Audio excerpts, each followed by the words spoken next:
আসসালামু আলাইকুম। আপনারা দেখতেছেন এই যে পিছনে বিশাল, এটার কি কয়? হ্যাঁ, light house, Kuakata light house. এইটা এখন আমরা ওঠার চেষ্টা করতেছি, দেখি উঠতে দেয় কিনা আর কি। এখানে সরকারি লোক আছে, দেখি উঠতে দেয় কিনা। আমাদের সাথে আরো এক ভাই আছে, আরো একজন আছে সামনে গেছে, দেখি ওটা যায় কিনা। আমরা এই যে ওটা শুরু করছি, ওই একজন ওটা শুরু করতেছে। এটা অনেক সেফটির ব্যাপার তো, অনেক উঁচা। এই যে আমাদের সাথে আরো এক ভাই আছে, আবু বকর সাহেব, সে উঠবে। আর একজনে ওই যে ওটা শুরু করে দিতেছে, আমরা এখন উঠবো একটু। আর সবুজ হইতেছে না, আপনারা লাইনে থাকুন। আল্লাহ রহমত, ওটা শুরু করে দিছে এই যে ভিতরে সব ভিড় মতো তো।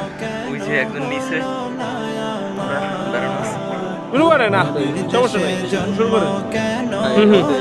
ওঠেন ওঠেন, আহা না না, কাটা লাগবে, ওঠেন ওঠেন। এটা কিন্তু হ্যাঁ ক্যামেরা, ওঠেন।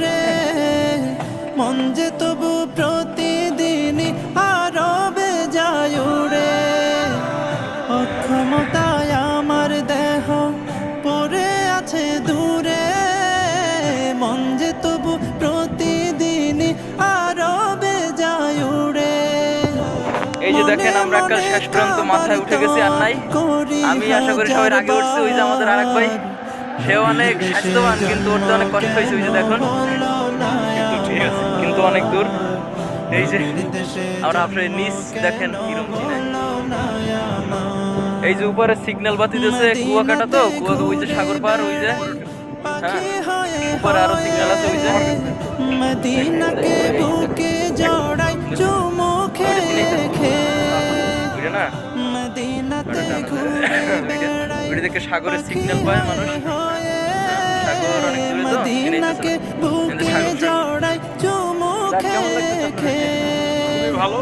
তবু মনে জাগে নদী বিরহ ব্যথায়।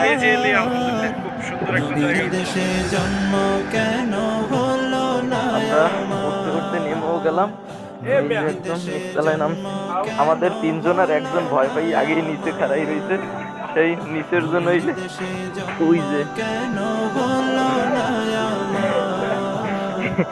কিছু দূর উঠতে আর উঠতে পারে না, ভয় পাই নিচে গেছে। আমরা তো এখন আছি। নবীর দেশে জন্ম কেন হলো